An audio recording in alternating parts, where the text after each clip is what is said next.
À peine élu 47e président des États-Unis, Donald Trump lance les premiers chantiers politiques de son second mandat. La liste des premiers noms qui pourraient faire leur entrée dans l'administration du prochain locataire du bureau ovale affiche quelques personnalités de taille. Sans grande surprise, Elon Musk y figure. L'homme le plus riche au monde, dont l'implication dans la campagne aura eu un impact massif, pourrait bien co-diriger le nouveau ministère de l'efficacité gouvernementale aux côtés de l'homme d'affaires républicain Vivek Ramaswamy.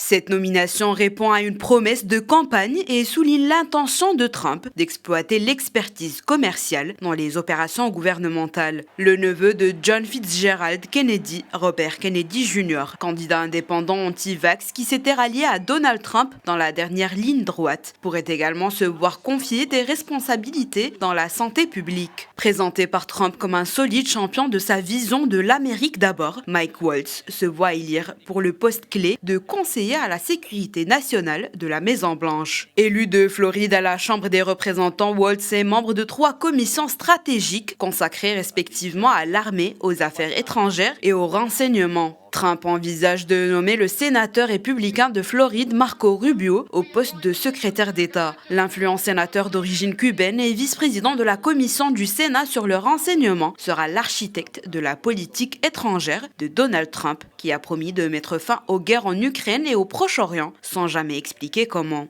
Fidèle parmi les fidèles, Suzy Wiles, qui a piloté la campagne victorieuse du républicain, sera sa chef de cabinet, un poste jamais occupé par une femme. Le secrétariat général de la Maison-Blanche est l'une des fonctions clés de la présidence américaine. Il est responsable du bon fonctionnement quotidien du pouvoir exécutif de la plus grande puissance mondiale. La liste de Trump affiche une autre femme dans son administration, la pro-israélienne Elise Stefanik. La représentante de l'État de New York pourrait être nommée ambassadrice des États-Unis auprès de l'ONU. L'ancien major de l'armée et présentateur actuel de Fox News, Pete Hegseth, est nommé secrétaire à la Défense. Donald Trump a aussi annoncé son intention de nommer l'ancien élu John Ratcliffe à la tête de la CIA. Pour sa part, Lee Zeldin pourrait devenir le nouveau directeur de l'Agence de protection de l'environnement. Au poste de chef adjoint de la politique de sa nouvelle administration, Donald Trump a choisi son conseiller de longue date, Stephen Miller, lui aussi partisan de la ligne dure en matière d'immigration. Toujours en termes d'immigration, le 47e président a entraîné le retour de Tom Homan, un tenant d'une ligne dure en matière d'immigration à la tête de l'agence responsable du contrôle des frontières. La gouverneure du Dakota du Sud, Kristi Noem, a été sélectionnée pour diriger le département de la sécurité intérieure. Et enfin, au poste d'ambassadeur en Israël, c'est l'ex-gouverneur Mike Huckabee qui pourrait l'assurer.